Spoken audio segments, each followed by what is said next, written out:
மற்றவங்கள பார்க்கும்போது அவங்களாம் நல்லா இருக்காங்களே, நம்ம மட்டும் ஏன் இப்படி கஷ்டப்படுறோம் அப்படின்னு ஏதாவது ஒரு சூழ்நிலையில் நீங்கள் யோசிச்சிருக்கீங்களா? இந்த லவ் மேட்ரஸ்லாம் பிரேக்கப்ஸ்லாம் நிறைய ஹேண்டில் பண்ணி அதுலேருந்து நானே தான் கஷ்டப்பட்டுருக்கேன். ஆமாம், நமக்கு கஷ்டம் வந்துலாம் போயிடுச்சு, இப்போதைக்கு கஷ்டம் வராதுன்னு நினைக்கிறேன். முழு நம்பிக்கையில் கஷ்டம் வராது. அது கடவுள் அறிவுருவானாங்க. எந்த ஒரு இதாக இருந்தாலும் பார்த்துக்குருவார் அவர். அதனால் அந்த தைரியம் இருக்குது எனக்கு. காலம் மாறும், அவ்வளோதான். நாம் கீழே இருந்து மேலே போகிறோம், மேலே கீழே வரோம். இதான் சகஜம் தான் வாழ்க்கையில். ஆமாம், நான் நிறைய தடவை உக்காந்து அழுதுட்டு இருக்கேன். நான் ரொம்ப சோகமாக இருந்திருக்கேன். நான் இப்போ நம்ம வந்து லவர்ஸ் 2 பேர் போகிறாங்கன்னா அவங்கள பார்த்து நம்மளுக்கு பொறாமையாக இருக்கும். என்னோட கஷ்டம் அது என்னோட வலிக்க போகுது, உன்னோட கஷ்டம் உனக்கு வலிக்க போகுது. அவள்தான் அதை பற்றி இவங்க சிரிக்கிறாங்க, அவங்க சிரிக்கிறான்னு சொல்லிட்டு கஷ்டப்பட எனக்கு அவசியம் கிடையாது. இந்த அளவுக்கு ஒருத்தங்களை விட நம்மள ஒரு லெவலில் நம்மளை கடவுள் வச்சிருக்காரு, அவ்வளோதான். That's it. அதை மாதிரி தான் யோசிக்கணுமே தவிர அவங்கள விட நான் இப்படி வாழ்ந்துட்டேன், அவங்கள தான் இப்படி இருக்காங்க, நான் இப்படி இருக்கிறேன்.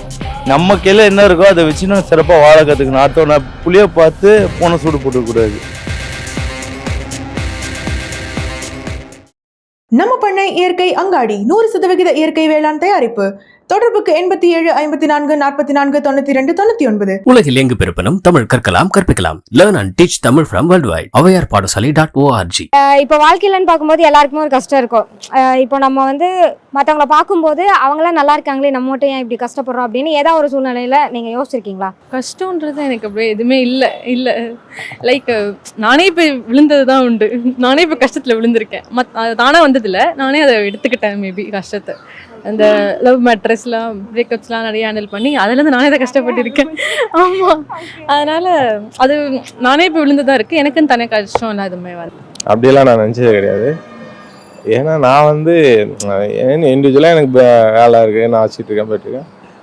நான் நெக்ஸ்ட்டு மூவ் ஆன் நல்ல தான் இருக்குன்னு தான் நான் நம்புகிறேன். இங்கேருந்து நான் இன்னொருத்தரை குறை சொன்னதை பற்றி நான் அவ்வளோவா லைக் பண்ணல.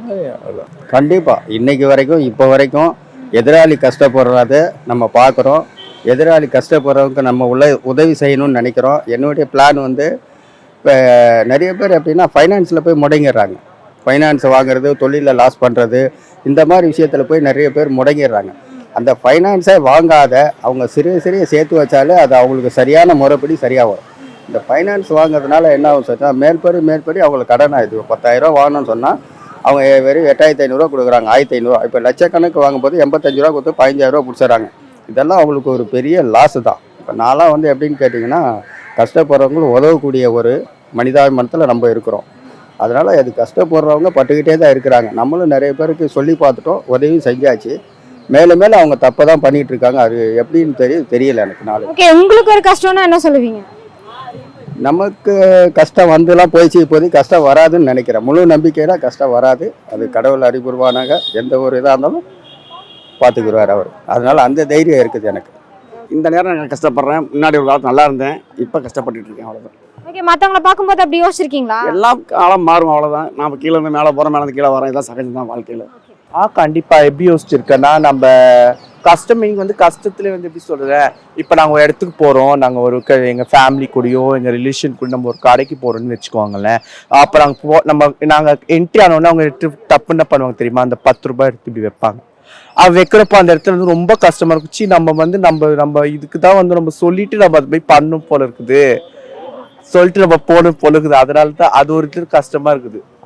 யோசிச்சிருக்கோம்மா, நான் நிறைய தடவை உக்காந்து அழுதுட்டு இருக்கேன். நான் ரொம்ப சோகமாக இருந்திருக்கேன். நான் இப்போ நம்ம வந்து லவர்ஸ் 2 பேர் போகிறாங்கன்னா அவங்கள பார்த்து நம்மளுக்கு பொறாமையாக இருக்கும். புரியுதா? அது வந்து இவங்களாம் நல்லா இருக்காங்களே, இவங்க ஜோடியாக போகிறாங்க, நம்ம மட்டும் ஏன் தனியாக இருக்கோம்னு சொல்லிட்டு நான் யோசிக்கிறேன். ஒரு நேரத்தில் அழுதுட்டு இருக்கேன். ஓகே, என்ன உங்க 2 பேருக்குள்ள சண்டைன்றதால பிரேக்கப்பா இல்ல இப்படி 2K கிட்ஸ்ன்றதால அது பிரேக்கப்பா? இந்த சண்டை டாட் வச்சது தான் இப்போ பிரேக்கப் ஆயிடுச்சு. சண்டே இல்லாம இருந்ததுன்னா லவ் பண்ணி எப்படியே போயிருக்கலாம். சண்டைன்னு வருது, லவ் பண்ணால ஏன்னு தெரியல. அது என்னோட சிச்சுவேஷன். நான் வந்து அழுவறேன்னா அவங்க சிரிக்கிறாங்க, நம்ம இதை கேட்க முடியும். அந்த மாதிரி நம்ம சரி நான் இப்படி கஷ்டப்படுறேன்னு நீங்க யோசிச்சிருக்கீங்களான்ற? என்னோட கஷ்டம் அது என்னோட வலிக்க போகுது, உன்னோட கஷ்டம் உனக்கு வலிக்க போகுது. அவள்தான். அதை பற்றி இவங்க சிரிக்கிறாங்க, அவங்க சிரிக்கிறான்னு சொல்லிட்டு கஷ்டப்பட எனக்கு அவசியம் கிடையாது. அது இல்லாமல் மனுஷனே இல்லையே. வேலை வேலை வேலை வேலை வேலை செஞ்சுட்டு இருக்கும்போது நான் வந்து ஓனர் ஆகணும்னு ஆசை. மிச்ச ஓனர்லாம் வந்து நம்மளை வேலை வாங்கும்போது அடிமையாக நினச்சான். அந்த காலத்தில் நான் இப்படியே ஒரு ஓனர் ஆகணும்னு முடிவு பண்ணேன். எடுத்தோன்னே ஹையர் பர்ச்சேஸ் அண்ட் ஃபைனான்ஸ் ஒன்று ஸ்டார்ட் பண்ணேன். அந்த சம்பளத்துக்கு காசில் திருப்பி அந்த காசில் வந்து இந்த டிவி, ஃப்ரிட்ஜு, வாஷிங் மிஷின்லாம் இருக்குது, அதுக்கு ஒரு ஷோரூம் ஒன்று ரெடி பண்ணேன்.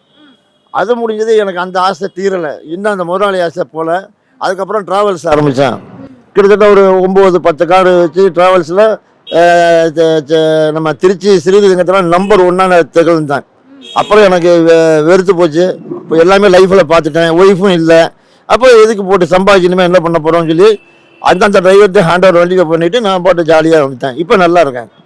இல்லை அந்த மாதிரிலாம் கிடையாது. அவங்கவுங்களுக்கு என்ன கிடைக்கணுமோ அது கிடைக்கும். நம்ம கஷ்டப்படுறதுக்கு கண்டிப்பாக பலன் உண்டு. அப்படி அடுத்தவங்கள பார்த்து அவங்க நல்லா இருக்காங்கன்னு பார்த்தா நம்ம உழைக்கணும். நம்ம உழைச்சா நம்ம நல்லா இருக்க போகிறோம். அதாவது பார்த்தீங்கன்னாம்மா, இன்றைக்கி வந்து நம்ம இப்போ பக்கத்து வீட்டில் இன்றைக்கி பிரியாணி செய்கிறாங்க. அப்போ அவன் 10,000 ரூபா சம்பாதிக்கிறான், ஓகேவா? பிரியாணி சாப்பிட்றான். இப்போ நான் ஒரு 500 ரூபா தான் இப்போ 500 ரூபா தான் நான் சம்பாதிக்கிறேன். சரியா? எனக்கு கஞ்சி தண்ணி தான் குடிக்கணும். இப்போ நான் 500 ரூபா சம்பாதிக்கிறேன், நான் பிரியாணி சாப்பிட ஆசைப்பட்டேன்னா கடைசி வரைக்கும் வாழ்க்கை கஷ்டம். நம்ம கையில் என்ன இருக்கோ அதை வச்சு நான் சிறப்பாக வாழ கற்றுக்கணும். அடுத்தவனை புளியை பார்த்து பூனை சூடு போட்டுக்கூடாது. இப்போ எங்கள் மேனேஜர் பார்த்தீங்கன்னா ஒரு 2 லட்ச ரூபா சம்பளம் வாங்குறாரு. அவர் 2 லட்சம் சம்பளம் வாங்குறாரு என்று நான் 2 லட்சம் சம்பளம் வாங்க முடியுமா?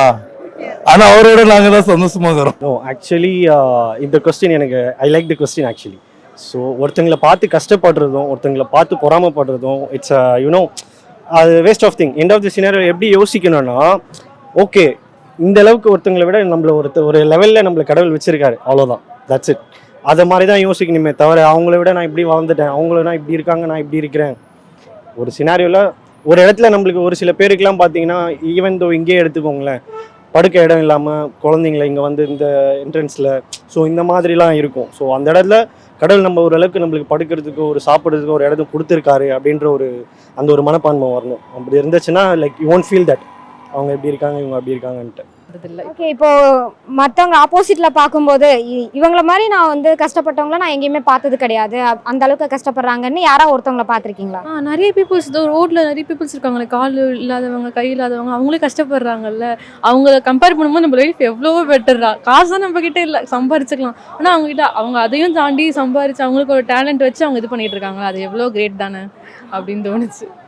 பாண்டி பஜாரில் பார்க்குறீங்க, ஒரு வேளை சோத்து கஷ்டப்படுறாங்கல்ல, அந்த மாதிரிலாம் இருக்கப்படாது. அவெல்லாம் நல்லா இருக்கணும், அவ்வளோ. இல்லை விவசாயிங்க தான், அதில் எந்த மாற்றமும் இல்லை. விவசாயிங்க தான் இப்போ கூட கஷ்டப்படுறாங்க. இப்போது 4-5 வருஷமாக பார்த்தீங்கன்னா இந்த காலநிலை மாற்றத்தில் சொல்கிறேன், கிராஃப்ட் அப்போ தான் மழை பெய்யுது, அவங்க ரொம்ப கஷ்டப்படுறாங்க விவசாயிங்க. அது இல்லைன்னு சொல்ல வரல, அதுக்கு தான் நான் சொன்னேன் இன்னும் கூட கவர்மெண்ட் அவங்களுக்கு நிறைய பண்ண வேண்டியது இருக்குது. 90s கிட்ஸுக்கு என்னம்மா கஷ்டம்? ஒரே கஷ்டம், இந்த கலர் பொண்ணு கிடைக்கல, அந்த ஒரு கஷ்டம் தான். எதுவும் பொண்ணு எதுவும் நம்மளை லவ் பண்ணலையன்ற கஷ்டம் தான், மற்றதெல்லாம் ஓகே.